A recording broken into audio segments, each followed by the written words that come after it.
Good evening, everyone.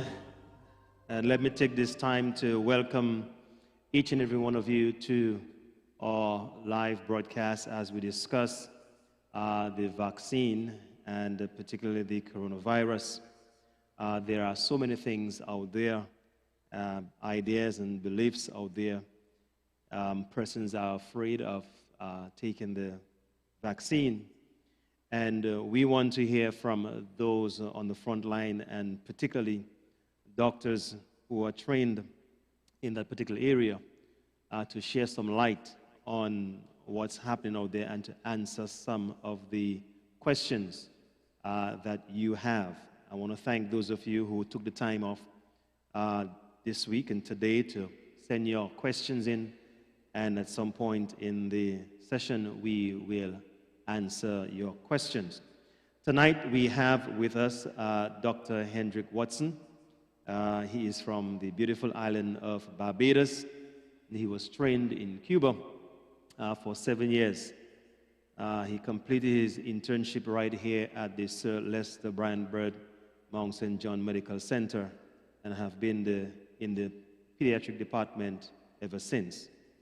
And we also have with us Dr. Charlotte Coffey, who obtained her medical degree at Cuba University 17 years ago. So she comes to us with some years of experience.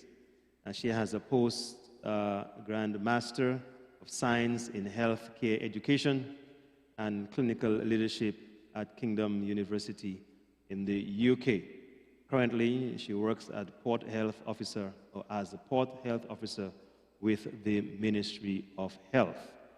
So join me and just say good night. Wherever you are, you can just post and say good night to Dr.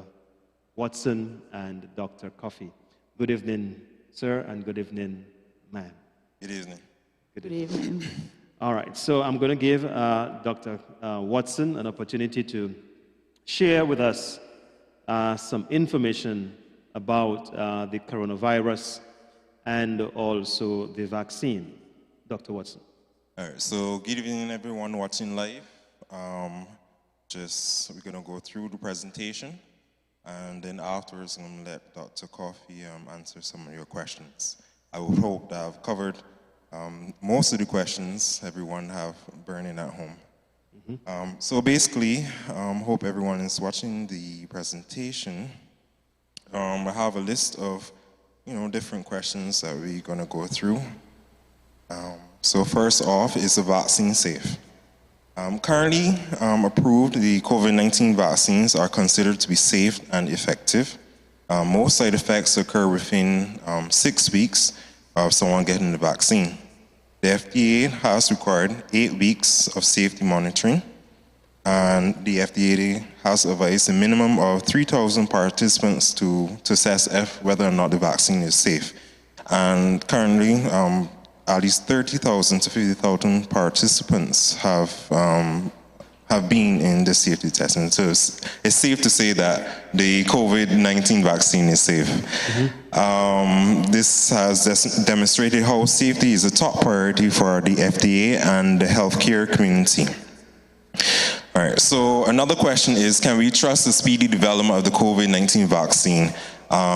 Being that it came around so fast and so furious. I brought to bring to light that if anybody has a Lysol bottle at home and they just turn around and just read at the back of it, they would realize that one of the viruses that they help to eliminate is actually coronavirus.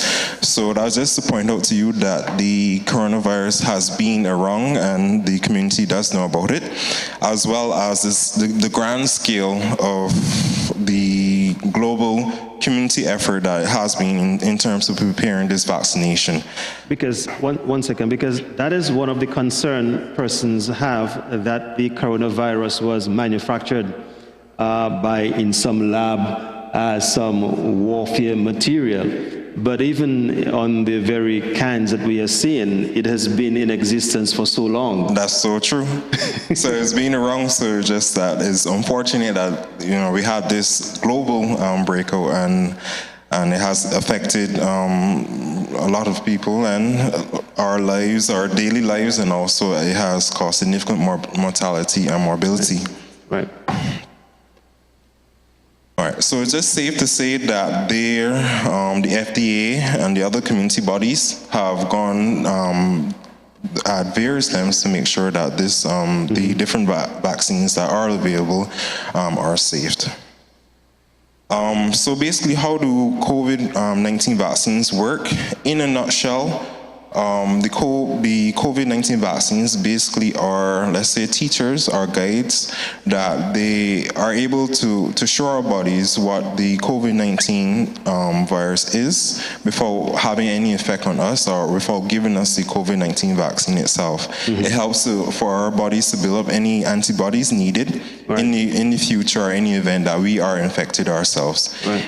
In a hope that if we do get infected, that it wouldn't be as severe as we can see, for the past year, and how it has affected people. All right. So basically, can these new technologies or these new vaccines give me COVID-19? The answer is no. And can these change my DNA? And the answer is no. A lot of people been asking if with sickle cell trait can it cause any harm to them, and the simple answer is no. All right. Because that is one of the fears that persons have, is that when you take the vaccine, there is this idea out there that it will change your whole DNA. And people are just frantic and they're afraid of taking the vaccine because they feel, well, their whole DNA is going to change. Is that correct? No, that's totally not correct. Your DNA is not going to change. You're not going to grow anything extra. Basically, what the vaccine is trying to do is to help your body build up antibodies in the event that you are infected. And it might be a good thing if it could cause my hair to grow back. Well, unfortunately, unfortunately, no. No, unfortunately, no. So the next question that I have here is, when and how long would I be protected by the COVID-19 vaccine? Right. And that's a valid question. So we all know there's no secret that here we have the AstraZeneca COVID-19 vaccine. So I have some information about that. Right. Basically, it requires at least 2 full courses for the best immune response. Partial protection against the COVID-19 may be as soon as 12 days after the first dose. Research so far shows that protection after the first dose lasts for at least 16 weeks. The second dose encourages the body to create a stronger protection or immunity against the COVID virus. And it takes at least 15 days after getting the second dose to have the best protection, okay? After the second dose, okay. After the second dose. All right, so another valid question that I hear around, will I still need to wear a mask? The truth being told, the COVID-19 vaccine is not a cure-all. Okay, even if we are vaccinated, there's still a chance that we might be infected. But I think it's better to have at least a suit of armor than no armor at all, right? So yes, you still need to wear your mask, even in places of worship, even in places in restaurants, bars. beauty care centers, hotels, and what's not. Okay, so you still need the CDC. Still advises that we should still wear a mask in these times. Okay, even while vaccinated. Right. All right. So then, what are the possible short and long-term side effects? So, firstly, again, the vaccine will not give you COVID-19. I repeat again, the vaccine will not give you COVID-19. The short term could be a little bit of discomfort, which include headache, muscle pain, fatigues, chills, fever, and infection at the site itself. These side effects are common and are normal, and they last at least 1 to 2 days. This means that your body is doing its job of making antibodies, okay? And I can also speak from experience. I'm sure Dr. Coffey can speak from experience too as well, that, you do get a little body pains, you get a little fever and what's not, but it's not going to be as severe as you, for example, get the coronavirus without any protection at all. And that is one of the major concerns that people have as it relates to getting the vaccine. When you receive the vaccine, they speak about the side effects and the fever, sometimes the vomiting and the headaches and so forth. And as a result of that, there is this fear. But even when you visit the hospital, the doctor, whatever it is, and you get the normal vaccine that we give to our children, the first thing the doctors would say, make sure that you give the child paracetamol. Even when you travel to places like Africa, and before you travel, you must receive a particular vaccine. Yeah. And there are side effects to that. Yes. However, as it relates to the coronavirus and the vaccine pertaining to the coronavirus, there seemed to be the expectation that there should be no side effects, and that's not how vaccine works. No, that's not how vaccine works. And it's a bit unfortunate that, there's a lot of hesitancy getting the vaccine, but the truth be told that even with the little ones, you made a valid point that they do get, a little temperature, a little discomfort, but it's not something that lasts, let's say, a week, 2 weeks or so, okay? It's not common at least. But they are serious. I must, this disclaimer to say that there are some serious reactions that may occur, but nonetheless, as I said, it's better to have a suit of armor than to have nothing at all, okay? Dr. Shaji wanted to say something. Yes, I just wanted to say the effects that you actually have after receiving the vaccine, you could class them as side effects. However, they're actually desired effects that you really want to see, to know that, yes, your body is responding and is actually creating antibodies for the virus in the future. So the effects that you feel, having the fever, the pain, the body pain, the discomfort, is actually a good sign. And it's good effect. Well, I had none, so then I have to get some more vaccine. That's good. But I understand, at least the body is responding, and the response is good. Okay, good. So another thing, Pastor, that other people, would have said, I'd rather wait till other people get the vaccine and then I'll consider to do it. Okay, so, but I do appreciate this concern, but the reality is that sufficient amount of persons in Antigua and Barbuda have not been vaccinated to achieve this quote-unquote herd immunity, right? Which I'm going to get on later on. It is important that eligible persons get vaccinated as soon as possible for the best, results, okay? The longer each person waits to be vaccinated, the greater chance of contracting COVID-19 illnesses and possibly spreading it to family members or friends. The reality is not all of us who do get COVID-19 will have symptoms, will have shortness of breath, will have fever. Some of us are what we call asymptomatic, meaning that they show no signs or show no symptoms, thereby let's say we have a nice, our grandmother or grandfather who might be susceptible of getting, coming down with the serious illnesses of COVID-19. So in effect, we are being a bit selfish that we don't get the vaccine itself because we can cause harm to others. When our body can fight it off, okay? Right. All right, so basically, what is herd immunity? It just basically in a nutshell is when enough persons are vaccinated, it's harder to spread the virus around. So that's basically herd immunity in a nutshell. Yes. So herd immunity, another name for herd immunity would be community immunity. So just this afternoon, looking at the both words, community and immunity, you have immunity that is present in both words, immunity and community. So what the herd immunity really is, you want a certain percentage of the community to be immune, and that is going to prevent further spread of any disease, including the coronavirus, in the society. And some persons may be saying, that's not important to them. We don't need that. And even some persons might be saying, I am already vaccinated. I don't care about others. Unless we have, and according to the CDC, or generally, universally, it is said that you need 70% of the population to acquire herd immunity.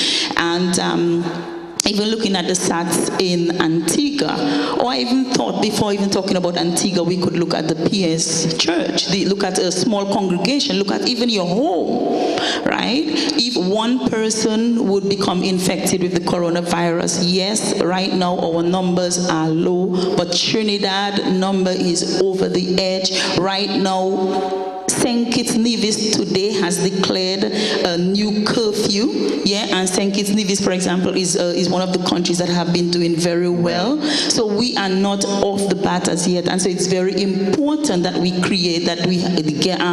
we acquire herd immunity. Now, if one person becomes infected, the possibility of spreading the virus to the next two persons, the possibility of spreading the virus is very high, right? And then when you have two persons being infected, then those two persons can now spread the virus to another two persons. However, when you are vaccinated, if you have 4 persons in a home, for example, and you have 2 persons vaccinated, that is already 50% of your home, of that small group of 4 persons being vaccinated. And then we would now need another 20%, so we'll say we're going to immunize half of the other person. But just having 3 persons vaccinated in the home is very, very important. Look at a congregation, PS congregation, that might have about 90, 100, 150 persons.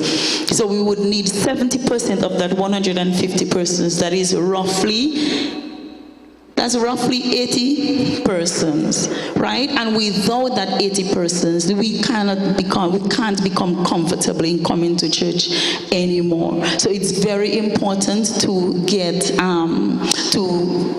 the vaccine so that we can reach that 70% or more to have community immunity so that life can continue as normal as possible.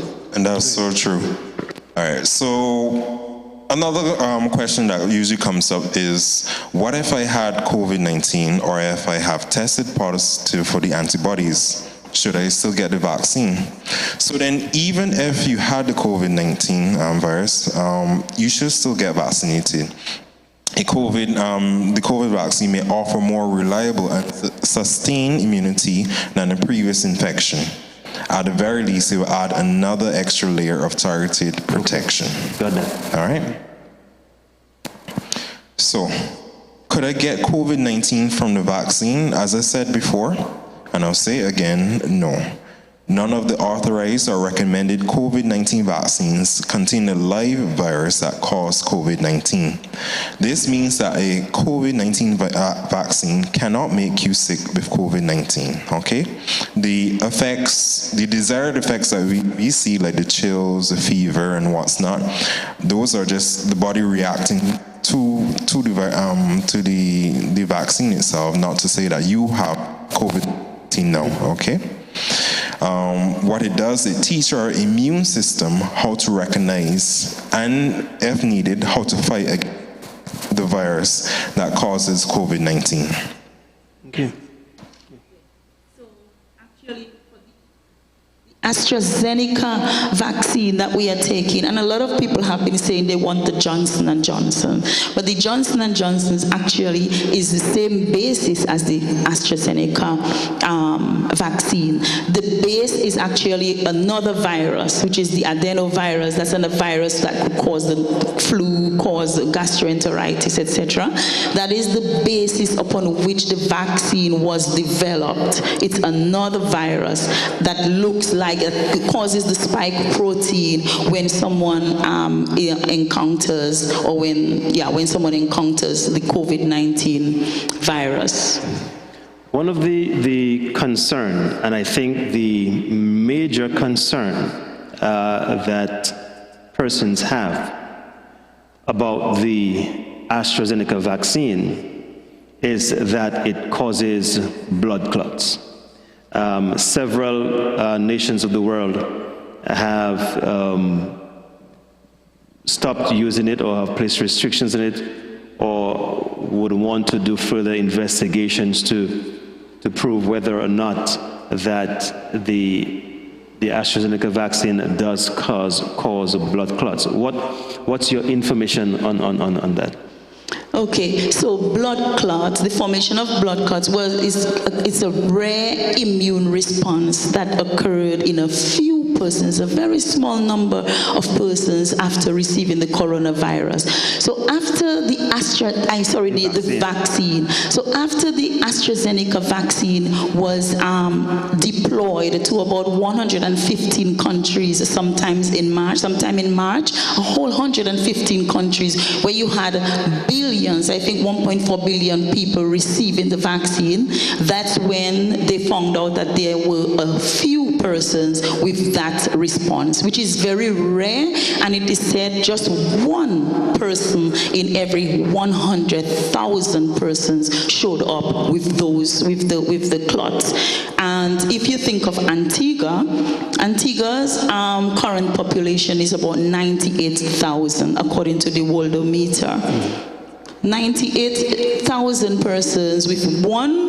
Well, what the literature says is one person out of 100,000 have gotten the clot, have shown clots after receiving the vaccine. This means you would have 0.84 persons in Antigua would show up clot. That means almost no one. Yeah? So if we are afraid of clots in our population, so far, out of the 36,000 persons that have taken the vaccine, not one person has complained of having symptoms of having clot or anything like that, or have proven to have died of any clot-related disease.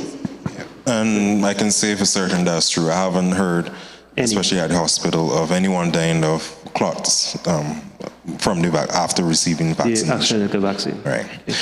So another common question, Pastor, now, and to the audience: could someone in my family or my household catch COVID-19 from me if I get vaccinated? And as I said, no. There's no evidence that people who receive the vaccine are contagious or can spread to COVID-19 to family members or household members due to the vaccine, okay?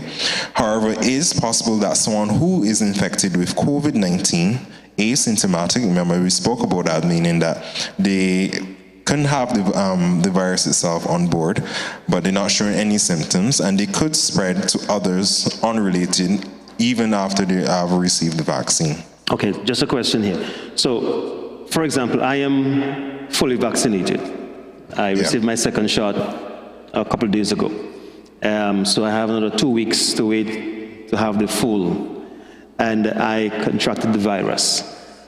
Are you saying that I'm not able now, even though I may have it and the symptoms of the virus may be very low, that I would not be able to pass it on to my children or persons within the household? Okay. And what it's saying, because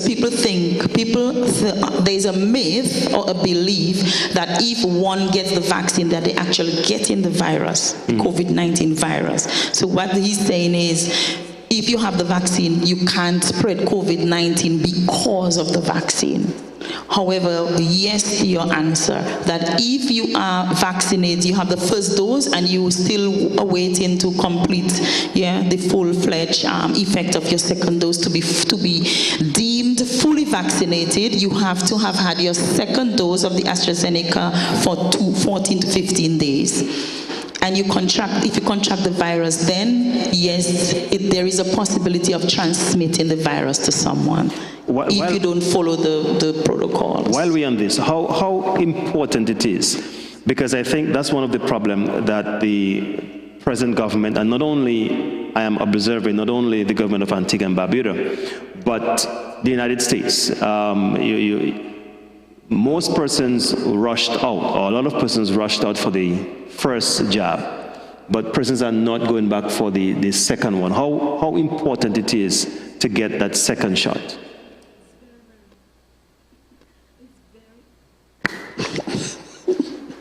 It's very, very important to get that second shot, because that makes the efficacy of the vaccine itself is greater with the second shot. And actually, some persons, some countries, or even the scientists are even thinking of a third shot. A third shot. Yes. So that is the thought and studies that's going around right now. Okay, great. Okay, so even if you are vaccinated, the still standard recommendations are apply within the household as well, in terms of wearing a mask, trying to keep at least 6 feet apart. It's a little hard, especially if you live in a small household, but frequent hand washing, and make sure you clean and disinfect frequently used surfaces. Okay. All right, so interesting question that can possibly come up is, I am pregnant or breastfeeding. Is a COVID-19 vaccine safe during pregnancy? All right. Mm-hmm. In a nutshell, pregnant people are more likely to get severely ill with COVID-19 compared to non-pregnant people. Mm-hmm. If you are pregnant, you can receive the COVID-19 vaccine. Getting a COVID-19 vaccine during pregnancy can protect you from severe illness from the COVID-19. If you have questions about getting vaccinated, especially while pregnant, it's a conversation that you should have with your doctor. It might help, but it's not required for vaccination, okay? I recently spoke to a breastfeeding mother, and I asked her if she had received the vaccine, and she said that she was told when she's breastfeeding, it wasn't advised that she received the vaccine. I was wondering if that was true, or is because she was scared, or she was concerned, or why she gave that excuse. But is that correct? All right, so to answer the question in, let's say, political or correctly political sense, is that the trials that have been taken out for the COVID-19 vaccines, they didn't really include persons who are breastfeeding. Okay. Because the vaccines have not been studied on lactating people itself, persons who are breastfeeding. Mm-hmm. There's no data available on the safety of the COVID-19 vaccines in lactating people, the effects of vaccination on the breastfed baby, and the effects of milk production or excretion. So for security purposes, it's best not to have them until they would have tested it. Well, yeah, fair enough. I would go with that, at least. Okay, good. All right. So, another interesting question that can come up is, can the vaccine lead to infertility? Mm-hmm. So if you're trying to become pregnant now or want to get pregnant in the future, you can still receive the COVID-19 vaccine, okay? There's currently no evidence that any vaccines, included COVID-19 vaccines, cause problems trying to get pregnant. CDC does not recommend routine pregnancy testing before COVID-19 vaccination. If you are trying to become pregnant, you do not need to avoid pregnancy after receiving the COVID-19 vaccine. Like with all vaccines, scientists are studying COVID-19 vaccines carefully for side effects now and will report findings as they become available. Okay. That is from the female perspective. What about the male perspective? Well, no. At present, there aren't any evidence that indicate this. Great. All right? Okay. I understood in some persons found the virus was found in semen, but you need more evidence to decide on impotence and so on. Okay. So, like COVID-19, this outbreak, this pandemic, a lot of things are evolving. So, there are some things that we might get wrong, but at present, we are confident that at this point you should still get vaccinated, regardless. All right. All right. So another interesting question that can come up is: I am under 18. I'm basically under 18 years old. Can I still get the vaccine? Although fewer children have been infected with COVID-19 compared to adults, children can be infected with the virus that causes COVID-19, and they can get sick from COVID-19 and spread COVID-19 to others. All right. So as you said before, I work in the pediatric department. There have been few cases that we've seen, very small amount, but fortunately. Those who were infected, they didn't come down with serious illnesses, and so I'm happy about that. But at this time, the Pfizer vaccine is the only vaccine authorized to be used in teens, ages 16 and older, and children 12 to 15 to prevent COVID-19, okay? As of April 2021, the AstraZeneca vaccine paused they tried a small UK trial testing to develop with the AstraZeneca PLC in children and in teenagers as it waits for more data on the rare blood clotting issues in adults, who received the shot. Being the only vaccine available in Antigua and Barbuda, we recommend that persons under the age of 18 should not receive the vaccine until further information is available, it's only fair. So are there medical or other contraindications to getting the vaccine? So adults of any age with certain underlying medical conditions are at increased risk for severe illnesses from the virus that cause COVID-19. So COVID-19 vaccines are recommended for and can be administered to the most people with underlying medical conditions,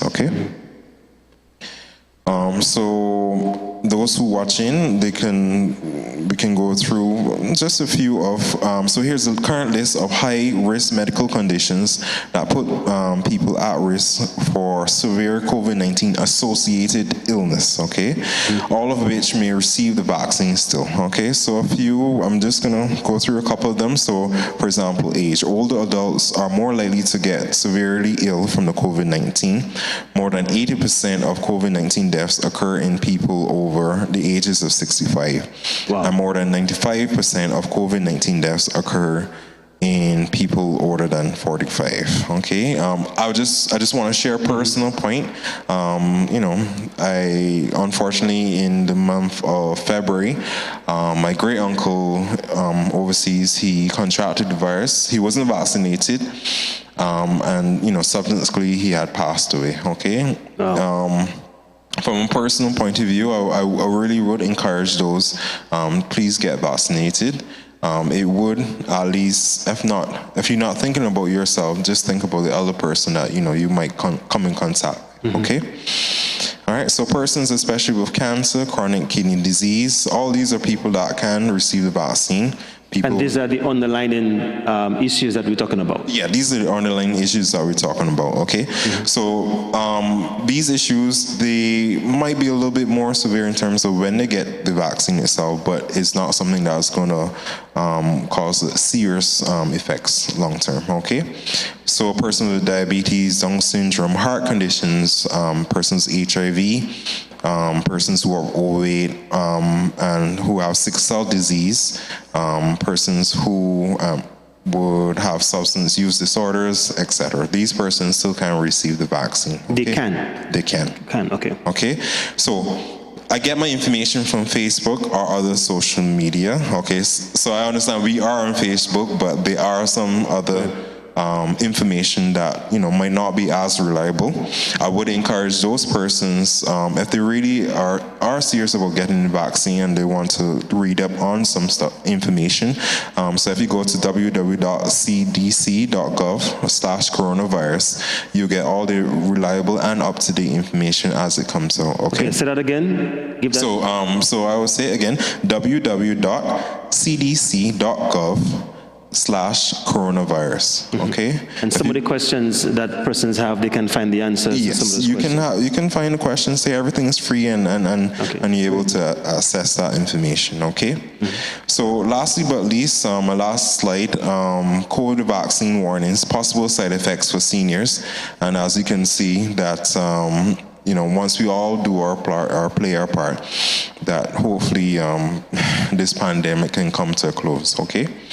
I'll just go to say that the COVID-19 vaccine isn't a cure-all, but it can at least help us to get there. Our goal of hopefully one day we won't have to be wearing a mask. Wearing mask, all right? I'm tired with the mask. I'm tired too, but just the reality we live in now. And for those of you that are watching, if you are tired with the mask, then get the vaccine. As long as you're above 18 years, 18 and over, get the vaccine. That's correct. Great. All right. Thank you, Dr. Watson. Thank you so much.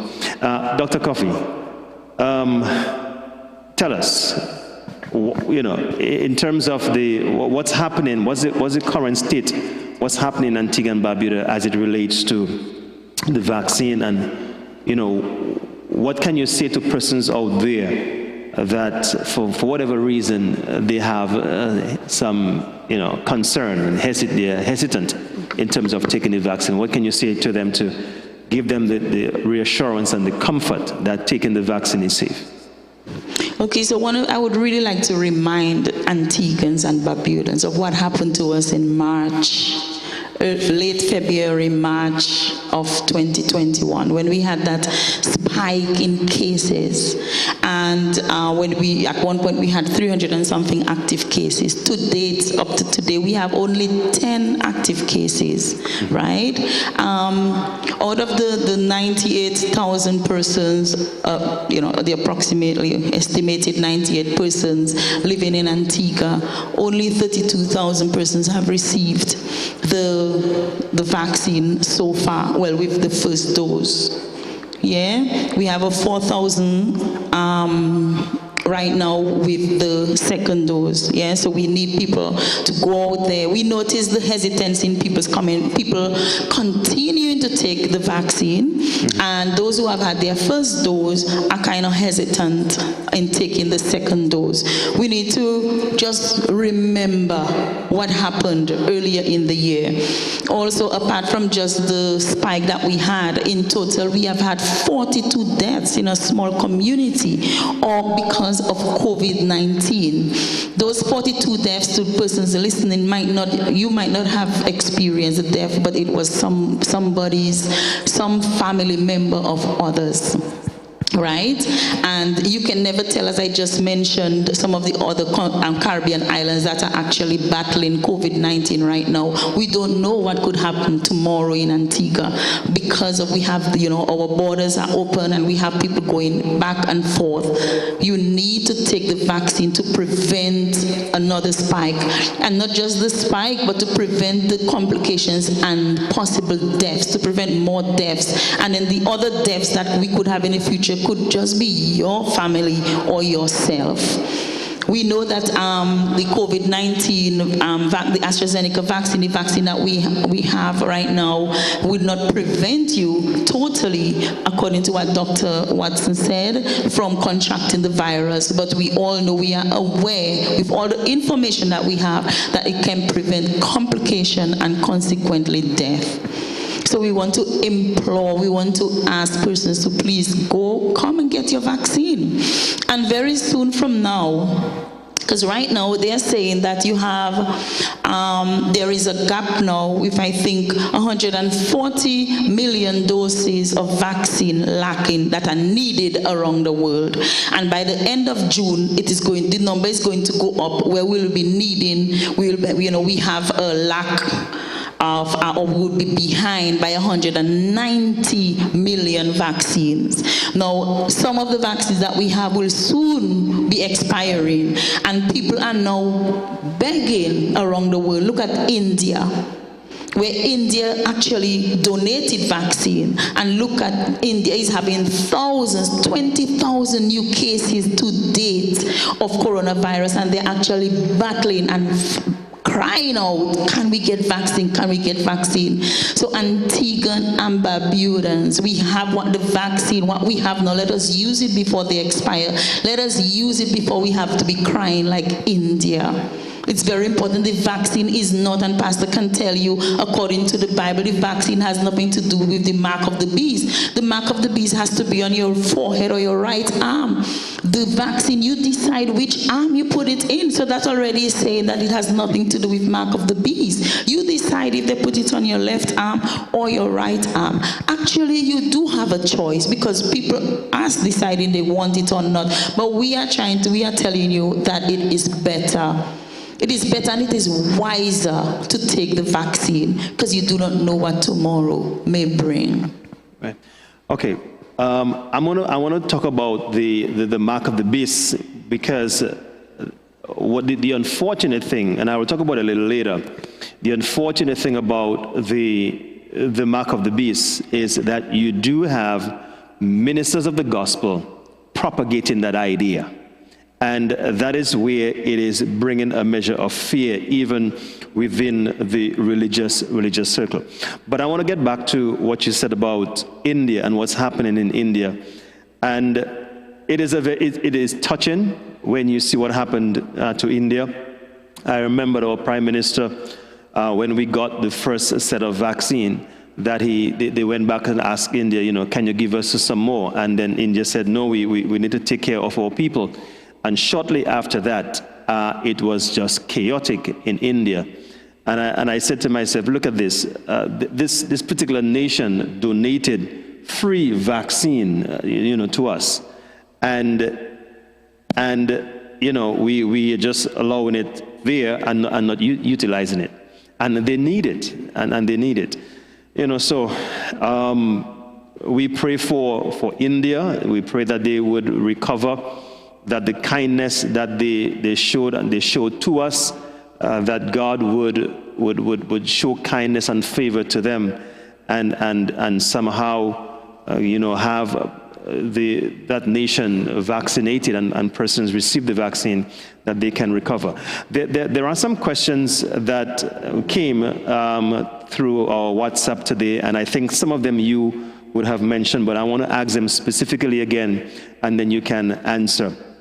This question came from a particular person. Should a person who has already had COVID-19 take the vaccine? What would your answer? Yes, the person who has they already has recovered from COVID-19 is encouraged to go ahead and take the vaccine. Encouraged. Okay. Is there or will there be antibody testing in Antigua soon for persons who may have had COVID-19 already, and they want to know what their antibodies? And that was something that I was thinking about in terms of how would I know that my body would have developed enough antibodies based on the vaccine that I took. Are we in Antigua doing the antibody testing? Not yet.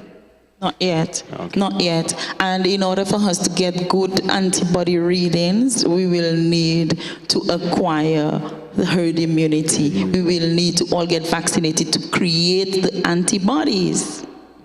Okay. With the data of antibodies testing, will that not help us to reach herd immunity sooner than later? With the data in antibodies testing, will that not help us to reach herd immunity sooner than later? It won't help. We need, okay, so for immunity, you have natural immunity and you have the herd immunity.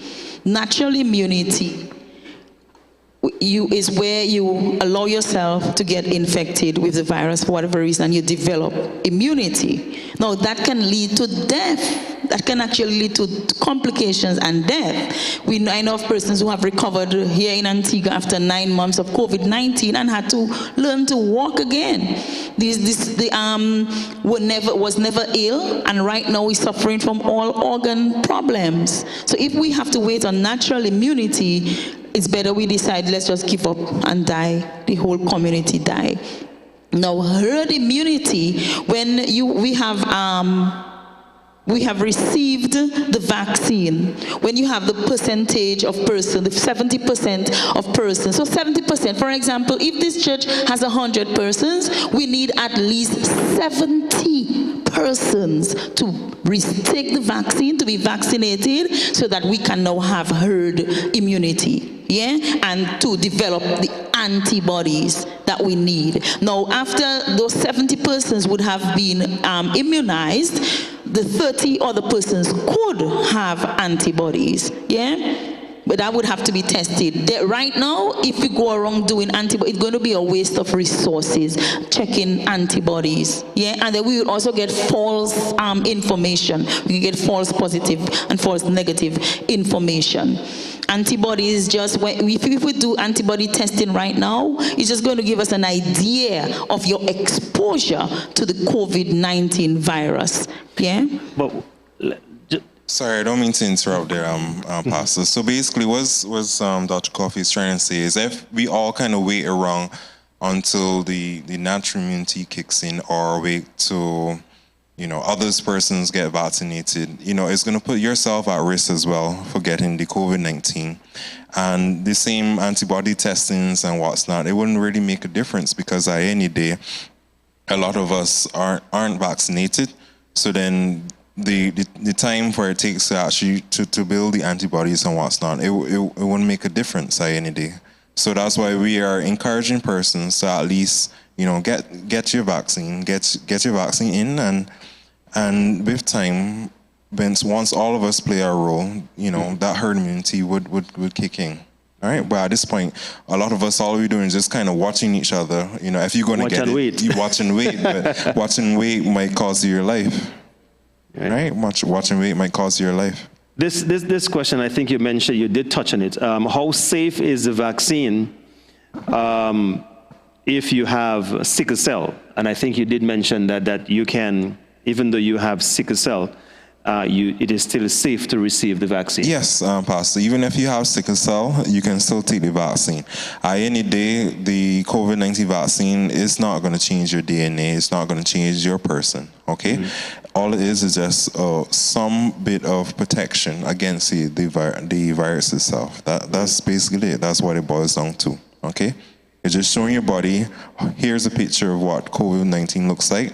And if it does come, we kind of help you to build up your antibodies and what's not to fight against it. And that's simply it. This other question says, why is it important to take the vaccine if it does not prevent you from getting the disease? It's important to get it because, let's say you take your chance and you say you don't get vaccinated. The thing is, we really can't tell how the virus is going to affect everybody. Right. You might get the virus, as I said, you might not show any signs or symptoms. As fortunate for you, you didn't have any chills or fever. I did, but I mean, everybody's response is different. So basically, I can say when you get infected, how severe it's going to be versus when I get infected, how severe the virus is going to be, okay? So that's why it's still important to get vaccinated, at least to decrease the severity of the COVID-19 virus, because we really can't say who is going to have severe reaction versus who isn't going to have a severe reaction having been not vaccinated, okay? The matter of the impact of the virus on different persons, it's important. I spoke with an individual a few weeks ago, and she had contracted the virus. And at the worst stage of the illness, she was blind for 2 days. Could not see. Totally blind. Not partially blind, but totally blind for 2 days. She stayed in her room, could not move, just stayed there and had to feel her way through to the bathroom, could not feed herself. And the third day after she had become blind, her sight got back. Not fully, but it was gradual. Until the fourth or the fifth day, she got back her sight. No, that does not happen to everybody. All right? So you really cannot tell the impact that the virus will have on you. And what we are hearing is also the after effects, the various disease, the lung disease, the kidney disease, so forth, that you would have, heart disease, that you would have after you would have recovered, even though you would have recovered from the virus. All right, this question says, should a person who has already recovered from COVID-19 still take the vaccine? And I think we answered that, and the answer is yes. Now, the matter of the mark of the beast, and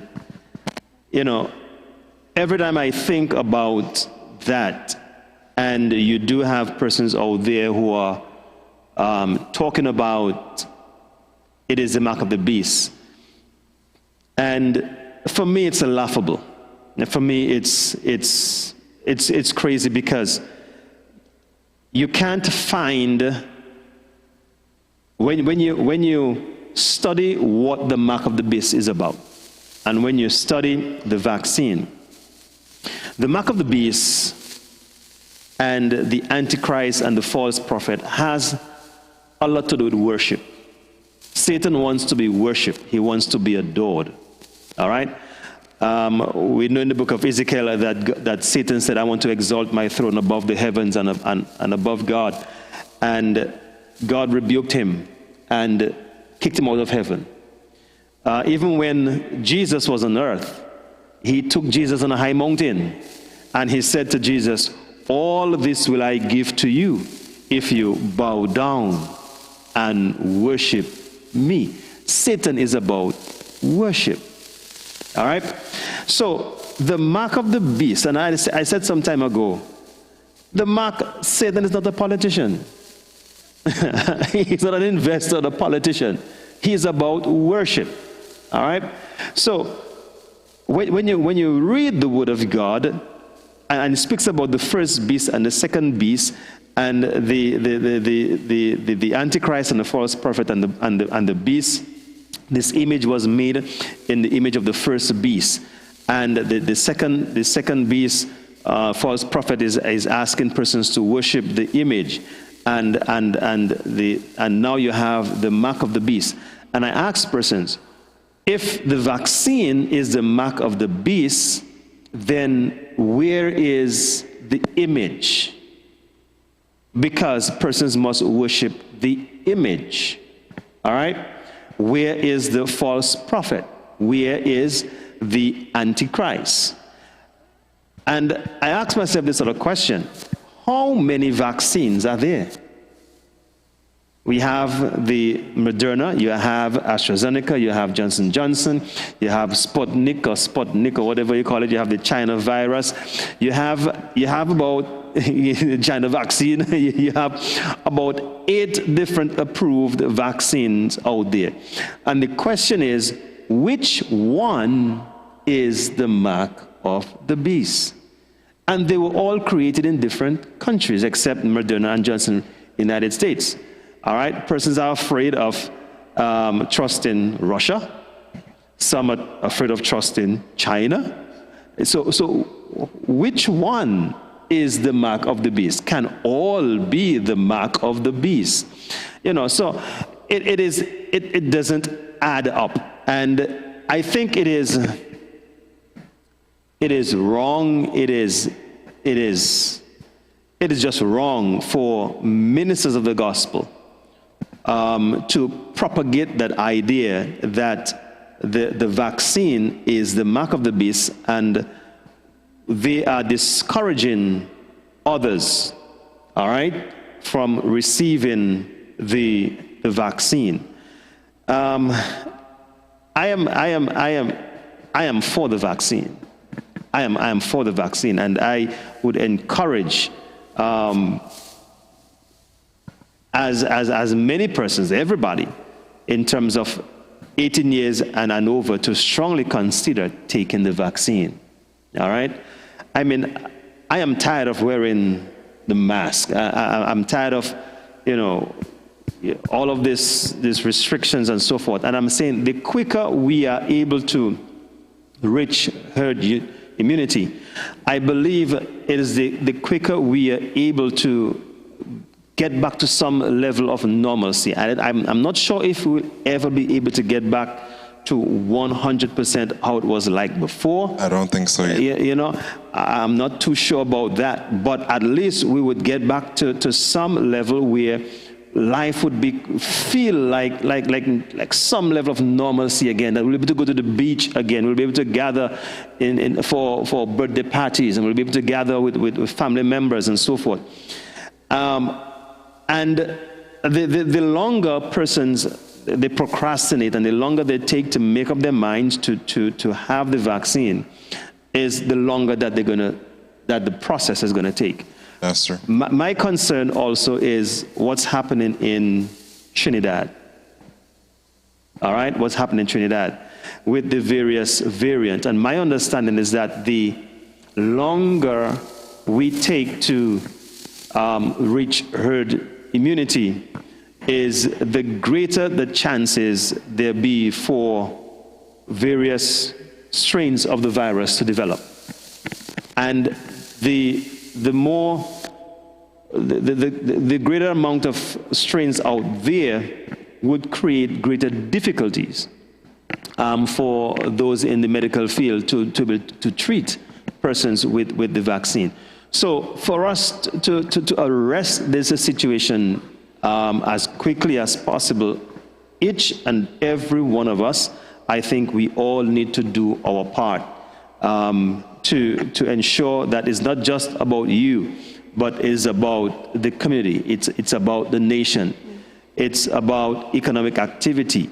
It's about opening our borders again. And until we reach herd immunity, I'm not too sure how our economy would bounce back. Tourism would bounce back. We are crying about jobs. We're crying about all of those. But if persons are not taking the vaccine, then we are going to continue to struggle. And it doesn't matter what political party you may support. All right, if you want to support one party than the other, if this present government loses the election and another party wins the election, they're going to face the same challenge. The thing is, viruses, they don't discriminate. They don't discriminate. It's not UPP or ALP or DNA. You understand me? It's the coronavirus. And I think we all need to do our part in terms of having persons become vaccinated. And I want to encourage all our members at the PS Pentecostal Church to strongly consider, if you have not received your first shot, your first jab, and if you have received the first and you haven't received the second one, that when the date comes for you to receive the second one, that you go back and get that second shot. It is important for you, for your family, and for your children. We as Christians, we talk about faith. This is where we need to put our faith, all right? And not be unwise or be foolish, all right? If you have some concerns, you pray about the matter and say, God, I'm going to go in faith. And it's not to say, well, you have other persons who have taken the vaccine and have died, or they have complained about severe effects that are long-lasting, those persons who've had side effects, they would have recovered from those side effects. So the question is, we do need to strongly consider taking the vaccine. All right, not sure anything you'd want to say in closing. Well, there isn't anything else I want to add. I just made sure and I brought along my card just to show everybody that I took my shot and I'm still... I didn't bring my card, but I took mine. So can still move and still communicate. So I do encourage everyone out there to please, let's not be selfish, but be selfless. Even if you might be afraid, there are plenty of information out there. Any day, don't do it for yourself, but think about others as well. I think that's where the herd immunity will come into play when we think less about ourselves and about others too as well, okay? So that's my points, takeaway points. Dr. Coffey, any closing?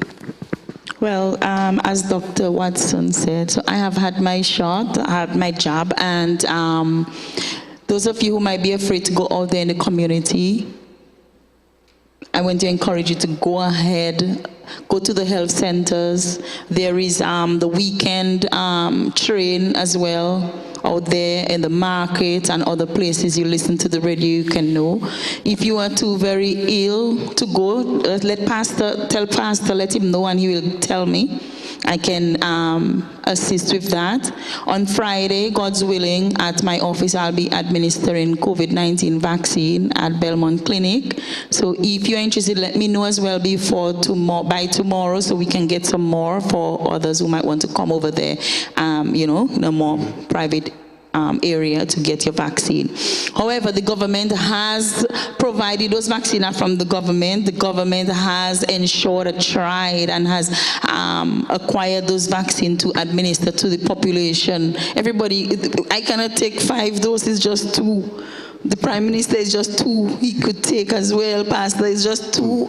And Doctor is just 2. The rest is for you. So come take your vaccine before you have to cry for it. It will be very sad, Pastor, in the future. Yeah, by June month end, to know that vaccines have expired and there is none for us. People are begging. I listened to the Prime Minister on his. There was this. No, there was this session, a meeting that was held 2 days ago, and one of the things that he's talking about, is the opportunity to have the availability of the vaccine to the poorer nations. Antigua has vaccine. Please, por favor, Antiguans, don't let the vaccines expire. Don't allow yourself to cry in the future for vaccine. It is there. Please go and take it. For not just for you, but for your family, for your grandmom who might be at home, for one of your friends who might have a chronic condition, and then you might pass on the virus to them and cause them to die of the coronavirus. So just to admonish everyone to go get your jab. It's available, go get it. God bless you. It would be a sad case to see that thousands of the jab vaccine is expired and the government would have to throw them away. Could you imagine the kind of headline news that would be in Antigua, where the vaccine would have expired and the government would have to throw the vaccine away? That would be a sad case. So once again, you said that they can come to your office at Belmont. Do you want to give your number out so persons can call you? What's your office number? You can call 462-0522, 462-0522. But you need to let us know by tomorrow so that we could get the vaccines from the Ministry of Health. All right. Some persons are afraid of needles. I don't know who like needles. I was saying, wait, can they have a vaccine that you can, like how you suck a sweetie or something? Like a suck a sweetie or suck a lollipop. You know what I mean? Why you have to dig me? Why you have to dig me? But I guess we haven't reached that level yet where we can just put it in our mouth and suck it and be vaccinated. No, we haven't reached that. We haven't reached that yet, yeah, so we have to get the needle. But when I got my first injection, I felt the needle, but somehow the second one, maybe the needle was smaller. I didn't feel anything. However, days after, my hand was hitting me a little bit more than the first one, but that was it. So I thank God that I was able to receive the vaccine and have had no side effects. No side effects.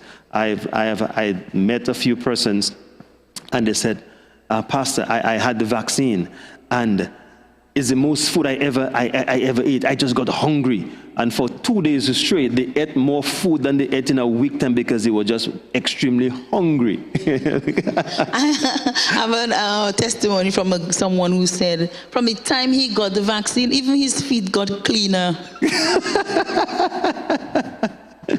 Yeah. So I guess that's the different effects it's having on different people. Wonderful. Well, let me say thank you so much to all of you who took the time off to listen to this meeting tonight. I want to thank Dr. Watson and Dr. Coffey for taking the time off and to share with us about the vaccine. And I want to thank you for taking the time and to be part of this session tonight. I want to thank my technicians for coming out tonight and making all of us look good. Yeah. And we can present this throughout Antigua and Barbuda. And there are persons I know in Guadeloupe that are listening, persons in Dominica, listening, persons in New Jersey, listening, persons, I know persons in Dominica, they're listening. So there quite a bit of persons are watching this, and we want to thank them for taking the time off and being part of this. When you receive your vaccine, send me a WhatsApp. Let me know you took the vaccine. So thank you so much, and God bless you, and do have a wonderful evening this evening. Amen. God bless. Well, thank you so very much. Thank you very much.